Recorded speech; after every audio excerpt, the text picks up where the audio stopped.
ನಮಸ್ಕಾರ ಸ್ನೇಹಿತರೆ. ನಮ್ಮ ಭಾರತದಲ್ಲಿ ಸಾವಿರಾರು ವರ್ಷಗಳ ಇತಿಹಾಸ ಹೊಂದಿರುವ ದೇವಾಲಯಗಳು ಇವೆ. ಇಂದು ನಾವು ಭಾರತದ ಅತ್ಯಂತ ಹಳೆಯ 5 ದೇವಾಲಯಗಳ ಬಗ್ಗೆ ತಿಳಿದುಕೊಳ್ಳೋಣ. ಈ ವಿಡಿಯೋವನ್ನು ಕೊನೆವರೆಗೂ ನೋಡಿ. ನಿಮಗೆ ಹೆಚ್ಚು ಇಷ್ಟವಾದ ದೇವಾಲಯವನ್ನು ಕಮೆಂಟ್ ಮಾಡಿ.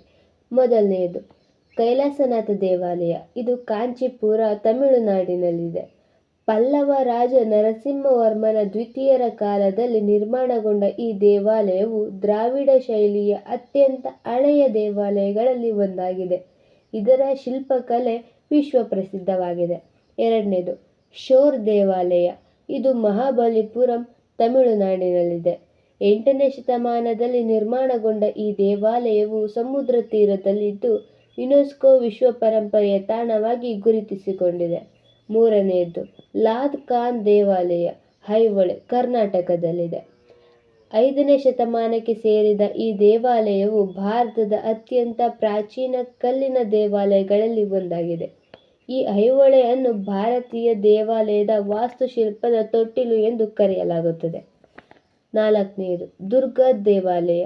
ಇದು ಐಹೊಳೆ, ಕರ್ನಾಟಕದಲ್ಲಿದೆ. ಅರ್ಧ ವೃತ್ತಾಕಾರದ ವಿನ್ಯಾಸ ಮತ್ತು ವಿಶಿಷ್ಟ ಶಿಲ್ಪಕಲೆಯಿಂದ ಈ ದೇವಾಲಯವು ಭಾರತದ ಪ್ರಾಚೀನ ವಾಸ್ತುಶಿಲ್ಪಕ್ಕೆ ಉತ್ತಮ ಉದಾಹರಣೆಯಾಗಿದೆ. ಐದನೇದು ಮುಂಡೇಶ್ವರಿ ದೇವಿ ದೇವಾಲಯ. ಇದು ಕೈಮೂರ, ಬಿಹಾರದಲ್ಲಿದೆ. ಸುಮಾರು 1900 ವರ್ಷಗಳಷ್ಟು ಹಳೆಯದು ಎಂದು ನಂಬಲಾಗುವುದು.